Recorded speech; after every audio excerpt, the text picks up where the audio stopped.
सुनाओ Electra green take limited अब देखिए 1781 का प्राइस हमें देखने को मिल रहा है और क्लोजिंग लगभग थोड़ी सी गिरावट के साथ हमें देखने को मिली है। यहाँ पर इस वीडियो में हम कंपेयर करके देखेंगे JBM ऑटो के साथ, जो कि यहाँ पर दो ईवी स्टॉक्स हैं मार्केट के अंदर जो इलेक्ट्रिक बसेस बनाते हैं और काफ़ी इंटरेस्ट है लोगों का इन स्टॉक्स को लेकर। तो अभी हम देखेंगे, पूरी बात देखेंगे कि इन दोनों में अंतर क्या है एंड ऑफ कोर्स कौन ज्यादा महंगा है कौन ज्यादा सस्ता है, क्योंकि JBM ऑटो काफी एक डिफरेंट प्लेयर है इस फील्ड के अंदर और ओलेक्ट्रा जैसा कि आप जानते हैं कि प्योर ईवी व्हीकल स्टॉक। तो जब से ये दोनों कंपनी लिस्ट हुई है तब से अगर आप देखेंगे इनका रिटर्न कितना दिया है इन्होंने निवेशकों को, तो यहाँ पर ओलेक्ट्रा ने लगभग 24,984% का रिटर्न यहाँ पर जो है दे रखा है। यहीं पर अगर हम बात करें JBM ऑटो की तो 37,267 ऑलमोस्ट 268% का रिटर्न यहाँ पर जो है डिलीवर किया। तो सबसे ज़्यादा अगर आप बात करें जब से ये लिस्ट हुए हैं स्टॉक्स, सबसे ज़्यादा रिटर्न जो है वो JBM ऑटो ने निवेशकों को यहाँ पर देकर रखा है। इवन अगर आप एक साल की बात करेंगे तो अभी के टाइम में ओलेक्ट्रा सबसे ज्यादा रिटर्न डिलीवर कर रहा है। 86.94% का रिटर्न जो है वो अभी तक डिलीवर कर चुका है। 69.63% का जो रिटर्न है वो यहाँ पर JBM ऑटो डिलीवर कर चुका है। बट जैसा कि मैं आपको बता रहा था कि ओलेक्ट्रा एक प्योर ईवी प्लेयर है, वहीं JBM ऑटो बिल्कुल डिफरेंट है। यहाँ पर JBM ऑटो थोड़ा सा ना डिफरेंट इसीलिए क्योंकि इसके अंदर दो काम आते हैं, एक तो ऑटो एंसिलरी का काम आता है, एक आपका यहाँ पर जो है वो ईवी का आता है और मार्केट फोकस कर रहा है सिर्फ और सिर्फ ईवी की तरफ है। ऑटो एंसिलरी का जो बिजनेस है वो यहाँ पर सिर्फ और सिर्फ जुड़ा हुआ है। तो कंपनी जो है वो एक डाइवर्सिफाइड कंपनी आपको देखने को मिलती है। इस हिसाब से अगर हम देखें तो JBM ऑटो की जो वैल्यूएशन है ईवी की वो हम थोड़ा सा अलग करते हैं, क्योंकि मार्केट कैप दोनों के ही अंतर है काफ़ी बड़ा। मार्केट कैप यहाँ पर जो है 14,630 करोड़ का मार्केट कैप ओलेक्ट्रा का देखने को मिलता है, वहीं 24,430 करोड़ का मार्केट कैप JBM ऑटो को देखने को मिलता है। तो इसके अंदर ईवी का कितना वैल्यू है ज़रा ये हमें देखना चाहिए, और जो आपका प्राइस है 2000 के ऊपर का JBM ऑटो का, उसके अंदर आपका ईवी का प्राइस कितना है। अगर डीमर्जर आगे हुआ तो वो आपका प्राइस कितना देखने को मिलेगा। और थोड़ा सा और गहराई में जाना है तो यहाँ पर हमें देखना होगा कि रेवेन्यू कितना आ रहा है ईवी व्हीकल से, क्योंकि यहाँ पर जो है ना समझना पड़ेगा ना कि ओलेक्ट्रा तो चलो प्योर ईवी स्टॉक है, उसमें जो भी रेवेन्यू आ रहा है वो सालाना वो पूरा ईवी का ही है। यहाँ पर ऑटो एंसिलरी का और ईवी का यहाँ पर देखना पड़ेगा। तो यहाँ पर जो ईवी डिवीज़न है वो यहाँ पर आपका C पार्ट में आता है, जिसका टोटल रेवेन्यू मार्च 2024 के हिसाब से पूरे साल का बता रहा हूँ 1,741 करोड़ रुपए का, जो कि पिछले साल के कंपैरिजन 549 करोड़ से ग्रो होकर 1,741 करोड़ पर पहुंच गया है। तो ये आपका प्योर ईवी का यहाँ पर जो है ना आपके सामने देखने को मिलता है रेवेन्यू।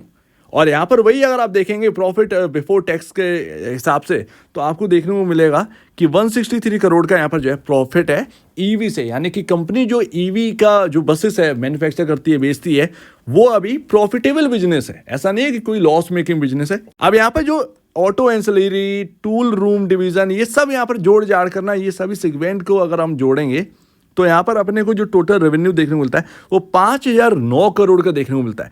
यहीं अगर हम वेटेज की बात करें तो 35% का यहाँ पर जो है ना वेटेज रखता है ईवी इस टोटल रेवेन्यू के अंदर, यानी कि रेवेन्यू आप देखेंगे अगर ईवी का तो 1741 करोड़ रुपए का है, वो वेटेज रखती है 35% टोटल रेवेन्यू का। तो यहाँ पर 35% हमें जो है वो एक समझ में आ गया कि 35% का वेटेज अगर इस कंपनी के अंदर ईवी का है पूरे रेवेन्यू में, तो यानी कि जो मार्केट कैप है उसमें अगर हम देखें तो जो कुल वैल्यू देखने को मिल रही है, क्योंकि मार्केट कैप आपकी कंपनी की वैल्यू है, उसमें से 35% भाग जो है वो ईवी का हमें देखने को मिलता है। और वही चीज हमें यहाँ पर जो है 35% के हिसाब से प्राइस और मार्केट कैप में अलग करनी है। प्राइस की हम बात करें तो 35% के हिसाब से लगभग वो 750 रुपए का आसपास जो है वो प्राइस बनता है। यानी कि अगर ये डीमर्जर करंट भाव के हिसाब से JBM ऑटो हो जाए तो 750 रुपए पर लिस्ट होता हुआ कहीं ना कहीं नजर आ सकता है JBM ऑटो ईवी बिजनेस। बाकी का जो बिजनेस, बाकी का जो प्राइस है वो आपका ऑटो एंसिलरी का रह जाएगा, ऑटो एंसिलरी का प्राइस है। बट यहाँ पर अगर आप देखें मार्केट कैप, तो मार्केट कैप आपको देखने को मिलेगा 8,500 से 8,700 करोड़ के आसपास का ये ईवी का वेटेज है। यानी कि अभी डीमर्जर हो तो आपको जो लिस्ट होता हुआ देख सकता है वो 8,500 से 8,700 करोड़ का मार्केट कैप के साथ अलग लिस्टिंग होती हुई दिख सकती है ईवी बिजनेस का। तो ये आपके सामने थोड़ा सा यहाँ पर जो है ना एक मैथमेटिकल वाला खेल यहाँ पर हो चुका है। बट मैं आपको बता दूं कि यहाँ पर जो ऑटो एंसिलरी का बिजनेस अगर आप देखोगे तो वो यहाँ पर ज़्यादा से ज़्यादा वैल्यू जो रखता है ना, क्योंकि ऑटो एंसिलरी का अगर आप वेटेज देखेंगे तो बहुत ज़्यादा मतलब ये मतलब 24,400 करोड़ के आसपास का मार्केट कैप है, ठीक है। उसमें से 8,700 करोड़ के आसपास का ईवी का यहाँ पर वैल्यू है, बाकी का बचा हुआ ऑटो एंसिलरी को मिल रहा है। सो दैट ये एक रॉन्ग है। इस कंपनी को जो वैल्यू मिली है वो सिर्फ और सिर्फ ईवी की वजह से मिली है। आप ये ऑटो एंसिलरी का मत समझिएगा, ये ऑटो एंसिलरी का सिर्फ और सिर्फ दिख रहा है क्योंकि ये एक डाइवर्सिफाइड कंपनी है। अब ऐसा तो है नहीं डाइवर्सिफाइड है, क्योंकि यहाँ पर जो है डाइवर्सिफाइड है तो आपको जो है पूरी वैल्यू आपको देखने को मिलेगी। अब उसमें कोई बताएगा तो आए नहीं आपको, या आप कैसे निकाल सकते हैं कि इतना वैल्यू उसका है इतना वैल्यू उसका है। डाइवर्सिफाइड है तो वो सब जुड़कर आ रहा है ना। अगर डीमर्ज हो जाए, अलग अलग लिस्ट हो जाए, तो आपको देखने को मिलेगा कि ऑटो एंसिलरी का पॉसिबल है ऑटो एंसिलरी के अंदर बहुत बड़ी गिरावट आ जाए इस स्टॉक के अंदर, राइट। और ईवी का जो है वो एक बड़ा पार्ट यहाँ पर जो है आपको देखने को मिले उभरता हुआ इतना, क्योंकि आप देखेंगे ऑटो एंसिलरी को जो यहाँ पर मिल रहा है वो लगभग 16,000 करोड़ के आसपास का यहाँ पर जो है मार्केट कैप ऑटो एंसिलरी ले बैठा है। अगर आप इस हिसाब से देखेंगे, क्योंकि यहाँ पर 65% का जो वेटेज है वो तो यही कह रहा है, राइट। बट 65% का जो वेटेज है वो आप एक अनुमान नहीं लगा सकते। इनका जो ऑटो एंसिलरी का जो रेवेन्यू और प्रॉफिट है उसके हिसाब से अगर आप देखें तो मार्केट के अंदर जो लिस्टेड कंपनियां हैं वो कुछ 5,000 से 6,000 करोड़ के मार्केट कैप के साथ ले बैठी हैं, उनकी इतनी वैल्यूएशन है। सो दैट यहाँ पर जो आपको एक्स्ट्रा जो पार्ट दिख रहा है ना 6,000-7,000 करोड़ के बाद भी अगर आप देखेंगे तब भी जो एक भाग जो दिख रहा है मार्केट कैप का वो सिर्फ और सिर्फ ईवी का है। अब उसमें आप मैथमेटिकल कैलकुलेशन लगाएंगे तो वो बिल्कुल फेल हो जाएगी, लेकिन यहाँ पर जो कंपनी को जो इस स्टॉक को जो वैल्यू मिली है उस हिसाब से एक अनुमान लगा के देखिए तो आपको वो ईवी का ही सब कुछ देखने को मिलेगा। ऑटो एंसिलरी की अगर ये स्टॉक होता ना, ऑटो एंसिलरी का सिर्फ अलग लिस्ट होता तो इसका मार्केट वैल्यू सिर्फ 7,000 करोड़ के आसपास का होता। ये यहाँ पर है, तो समझ गए होंगे कि मैं यहाँ पर समझाने की क्या कोशिश कर रहा हूँ। ये डाइवर्सिफाइड कंपनी है, सब कुछ जुड़ा हुआ है। आप एकदम जो है समझ नहीं सकते, बिल्कुल ना मैं समझ सकता हूँ ना आप समझ सकते हैं। वो टोटल मार्केट कैप जो है ना वो आपको थोड़ा सा अलग करने पर, बाई सेल्स के हिसाब से अलग करने पर डिफरेंट दिखाई देगा। बट एक्चुअल में जो ऑटो एंसिलरी का पार्ट है ना वो इतना यहाँ पर जो है ना जो वेटेज मिला हुआ है वो एक्चुअल में ईवी का ही जुड़ा हुआ है। अब वो अलग अलग तो कर नहीं सकते क्योंकि डीमर्जर तो है नहीं। डीमर्जर हो जाए तो ज़्यादा बेहतर है, ज़्यादा वैल्यूएबल कंपनी कहलाएगी, ज़्यादा अच्छा रहेगा। डीमर्जर की नीड है, ईवी का बिजनेस अलग लिस्ट होनी चाहिए जेवीएम ऑटो का। और जेवीएम ऑटो के अंदर अगर मैं एक अनुमानित बताऊं तो 18 से 19,000 करोड़ का जो एक मार्केट कैप है, टोटल मार्केट कैप 24,400 करोड़ के आसपास का जो मार्केट कैप है उसमें से वो ईवी का है, ईवी की वैल्यू है। समझ रहे हैं ना, ये बात को आप समझिए, ये मैं एक अनुमान बता रहा हूं अपना। वहीं के अगर आप इस हिसाब से देखेंगे तो ओलेक्ट्रा जो है वो 14,569 करोड़ के मार्केट कैप के साथ बैठी है। दोनों ही कंपनी के अंदर वैल्यूएशन का यहाँ पर अगर आप देखेंगे तो दोनों ही महंगी कंपनियां हैं। सीधी सी बात है, लोग ईवी के लिए चाहते हैं, ईवी के लिए जेवीएम ऑटो चुना है, बस इतना ही है। अदरवाइज प्योर ईवी स्टॉक को अगर आप देखेंगे तो उसकी वैल्यू जो है वो जेवीएम ऑटो का जो बिजनेस है ईवी का, उसकी जो 18-19 हज़ार की वैल्यू जो बन रही है उस स्टॉक के अंदर, रियलिटी फैक्ट यही है। उसके कंपैरिजन ओलेक्ट्रा कहीं ना कहीं थोड़ा ज़्यादा सस्ता देखने को मिलता है। बट ये सिर्फ बात नहीं है, प्रॉफिट की बात भी है, प्रॉफिट में भी थोड़ा सा अंतर है, बिकॉज नेट सेल यहाँ पर जो है जेवीएम ऑटो की ज़्यादा है, तो यहाँ पर जो है प्रॉफिटेबिलिटी भी थोड़ी सी बेहतर है ओलेक्ट्रा के कंपैरिजन। तो वही यहाँ पर डिफरेंस जो है वो हमें थोड़ा सा मार्केट कैप या मार्केट वैल्यू में देखने को मिलता है। अब बहुत कंफ्यूजन हो गया होगा, बहुत बहुत बहुत ज़्यादा कंफ्यूजन हो गया होगा मेरे ख्याल से कि ये क्या बोल दिया। ये थोड़ा समझने की कोशिश करिएगा तो समझ में आएगा। ये काफ़ी कंफ्यूजिंग वाला वास्तव में है, जेवीएम ऑटो को समझना काफ़ी कंफ्यूजिंग है, वाकई में है। तो यहाँ पर अगर आप देखोगे, यहाँ पर बुक वैल्यू से समझते हैं, जो पी रेशो है वो दोनों का यहाँ पर जो है इंडस्ट्री पी सेम नहीं है, अलग है। जेवीएम ऑटो वर्क कर रहा है अपने ऑटो एंसिलरी के हिसाब से, उसका 43 का इंडस्ट्री पी है, और यहाँ पर जो है ये ऑटोमोबाइल से बिलोंग करते हैं तो इनका यहाँ पर जो है 12.11 का इंडस्ट्री पी देखने को मिलता है। उसके कंपैरिजन आपको जो है कोई सस्ता कोई महंगा देखने को मिलेगा, राइट। बट मैं प्राइस टू बुक वैल्यू देखता हूँ, प्राइस टू बुक वैल्यू से ज़रा समझते हैं। तो प्राइस टू बुक वैल्यू है 15.95, ऑलमोस्ट मोटा मोटा 16 के आसपास हो, 16 की प्राइस टू बुक वैल्यू आपको देखने को मिल रही है, यानी कि ये स्टॉक अपने बुक वैल्यू से 16 गुना ऊपर काम कर रहा है ऑलमोस्ट, राइट। वहीं अगर JVM ऑटो की बात करें तो वो कर रहा है 20+ टाइम, यानी कि जो उसकी वैल्यू है, जो उसकी बुक वैल्यू है, उसके कंपैरिजन 20+, 21 या 20 के बीच में यहाँ पर जो है प्राइस टू बुक वैल्यू है उसकी।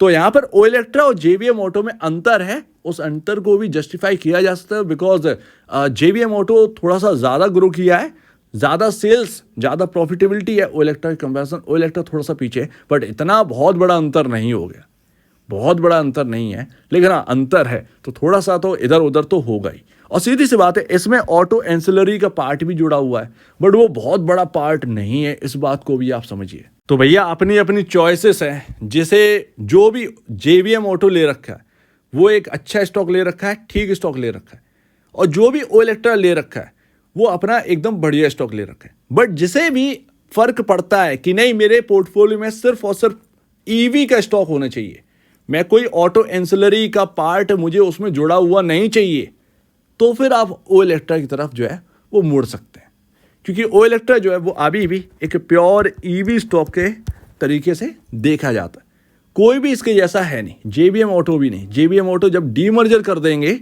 तब ज़्यादा बेहतर रहेगा, इवन JVM ऑटो के लिए बेहतर रहेगा, ये शेयर होल्डर्स के लिए भी ज़्यादा बेहतर है, ठीक है। यहाँ पर अगर आप देखें तो भाई FIS की होल्डिंग से समझिए तो ये आपकी चॉइस है कि आप क्या ले रखे हैं, सीधी सी बात है, लेकिन जो भी ले रखे हैं बेहतर ले रखे हैं। बस फर्क यहाँ पर जो है EV और डाइवर्सिफाइड का है, जो भी आपको समझ में आया उसके हिसाब से चलिएगा। यहाँ पर अगर आप देखेंगे तो FIS की स्टेक थोड़ी सी बताता हूँ। FIS ओइलेक्ट्रा में होल्ड करें 8.58%, जबकि JVM ऑटो में 3.50% के आसपास होल्डिंग है 2024 मार्च के हिसाब से। तो देखिए दोनों ही स्टॉक महंगे हैं, दोनों ही स्टॉक महंगे, अपनी अपनी जगह पर महंगे। JVM ऑटो का थोड़ा सा समझना जरूरी है, ऑटो एंसिलरी पार्ट ज़्यादा वैल्यूएबल दिखता है, बट उसके अंदर EV का पार्ट भी जुड़ा हुआ है, और EV का पार्ट जो हमें हल्का देखने को मिल रहा है ना, ये 8,500 से 8,700 करोड़, वो असलियत वाला पार्ट नहीं है। ऑटो एंसिलरी से कम यहाँ पर जो है ना निकालो उधर से मार्केट कैप, कम से कम जो EV की जो रियल वैल्यू बनेगी JVM ऑटो में वो 18,000 करोड़ का मार्केट कैप बनता है, ऑलमोस्ट मोटा मोटा। तो ये बात यहाँ पर जो है ना दिखती है। ओइलेक्ट्रा ग्रीन टेक के चार्ट के ऊपर बात करेंगे, क्योंकि दोनों के फाइनेंशियल लगभग बराबर है, EV वाले बता रहा हूँ, दोनों सही तरीके से ग्रो करें, दोनों की ऑर्डर बुक जो है वो स्ट्रांग है, कोई अंतर नहीं है। बस अंतर यही है कि आपके पास रखा कौन सा है, बस इतना ही है। दोनों ग्रोएबल वाले हैं, दोनों यहाँ पर साथ साथ चलते हैं, दोनों साथ साथ गिरते हैं, दोनों का यहाँ पर जो है ना कोई बेस्ट सिनेरियो अगर आप निकाल के लाएंगे, ट्रिकी हो जाएगा कि कौन ज़्यादा बेहतर है। ऑफकोर्स यहाँ पर जो है हो सकता है कि कभी ओइलेक्ट्रा ज़्यादा बेहतर कर जाए बाई स्टॉक के प्राइसेस में, और कभी यहाँ पर जो है JVM ऑटो कर जाए, बस इतना ही है। अभी अगर आप हाल फिलहाल में देखेंगे तो ओइलेक्ट्रा के चार्ट पर क्या नज़र आ रहा है भैया, नज़र आ रहा है ये कि यहाँ पर जो आपका जो एक रेंज है, ये सब मैं ऑलरेडी आपको बता दूँ, ओइलेक्ट्रा तो 70 रुपये पर रिकमेंड किया था, अगर आपको याद हो तो। उस वक्त भी मैंने यही बताया कि प्योर EV का स्टॉक है, चुपचाप से इसको रख लीजिए, क्योंकि किसी को नहीं पता कि ये 2,000 या 3,000 का हो जाएगा, ठीक है। आज मैं बोल रहा हूँ कि मल्टी बैगर बन गया, मल्टी बैगर निकल गया मेरे जो बताए हुए स्टॉकों में से, बट फिर भी मुझे खुद नहीं पता था कि ये 3,000 का हो जाएगा या 2,500 का हो जाएगा, सीधी सी बात है ना। लेकिन जो बिजनेस है वो हमें ये कह रहा था कि हाँ ये चलेगा, कितना चलेगा ये किसी को नहीं पता होता। तो ये बात को ना हमेशा नोट करिए, ये तो है ही। फिलहाल अगर आप देखेंगे तो यहाँ पर आपके सामने इस रेंज से हम निकली आए थे, बहुत ही बढ़िया। अभी जो सपोर्टिव रेंज है वो आपके सामने ये बनी हुई है, और ये है आपका 1654 और 1547 का 1654 और 1547, ये इसकी एक सपोर्टिव रेंज है, क्योंकि यहाँ पर आप देखेंगे 1 2 3 और ये एक बड़ा यहाँ पर जो है ना कट आया था 4 जून को, तो वो उसकी वजह से है ही। बट क्लोजिंग जो हुई थी, अगर आप देखें क्लोजिंग देखें कहाँ हुई थी, क्लोजिंग हुई थी बॉस ये आपका 1654 के पास, और 1547 रुपये का 5 जून को लो लगा था, और रिकवरी स्टार्ट हो गई थी इस स्टॉक के अंदर, वापस से हाईएस्ट साइड आ गया, समझ गए ना। तो ये काफ़ी इंपॉर्टेंट रेंज है, ये एक बाइंग रेंज है इस स्टॉक की, कहीं ना कहीं आप कह सकते हैं। अभी अगर आप देखेंगे तो क्या है, हमें यहाँ देखने को मिलता है बॉस, यहाँ पर ये 50 डेमा और 100 डेमा के बीच में फंसा हुआ है। जो एक इम्पॉर्टेंट लेवल है इसके अंदर वो ऑलमोस्ट यहाँ पर जो है बने हुए हैं 1750 1740 के आसपास, ये इंपॉर्टेंट लेवल है करंट भाव के हिसाब से, 50 डेमा के हिसाब से। और अभी जहां से ये टूट रहा है वो 100 डेमा है और कई दिन से इन दोनों के बीच में फंसा हुआ है।